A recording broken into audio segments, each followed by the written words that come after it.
Restez dans vos propres affaires.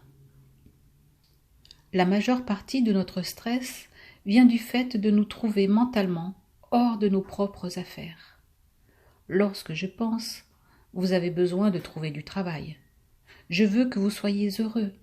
Vous devriez être à l'heure. Vous avez besoin de faire plus attention à vous. Je suis dans vos affaires. Lorsque je m'inquiète des tremblements de terre, des inondations, de la guerre et de la date à laquelle je vais mourir, je suis dans les affaires de Dieu.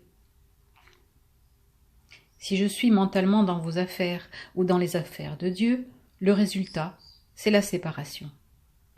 J'ai remarqué cela très tôt en 1986. Quand j'allais mentalement dans les affaires de ma mère, par exemple, avec une pensée du genre « ma mère devrait me comprendre », j'éprouvais immédiatement un sentiment de solitude. Et j'ai compris que chaque fois que je me sentais blessée ou seule dans ma vie, j'étais dans les affaires de quelqu'un d'autre.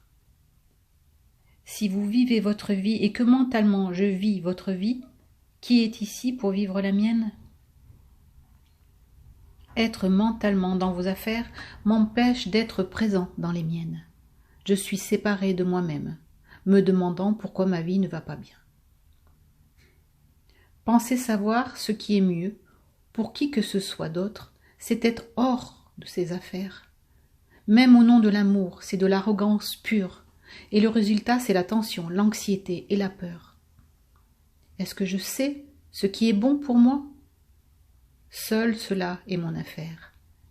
Laissez-moi donc m'occuper de cela avant que je n'essaye de résoudre vos problèmes à votre place.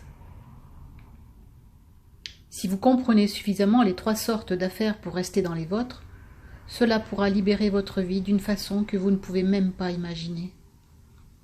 La prochaine fois que vous éprouvez du stress ou du mal-être, demandez-vous dans les affaires de qui vous vous trouvez mentalement. Et vous pourriez éclater de rire. Cette question peut vous ramener à vous-même.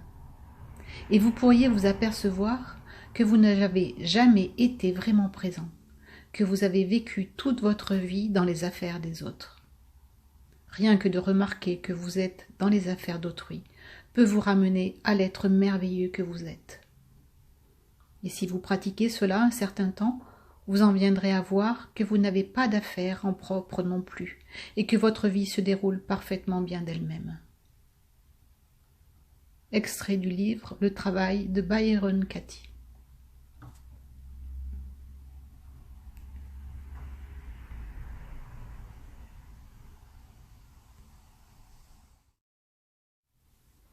Restez dans vos propres affaires.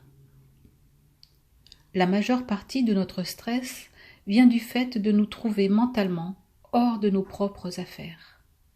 Lorsque je pense, vous avez besoin de trouver du travail. Je veux que vous soyez heureux. Vous devriez être à l'heure. Vous avez besoin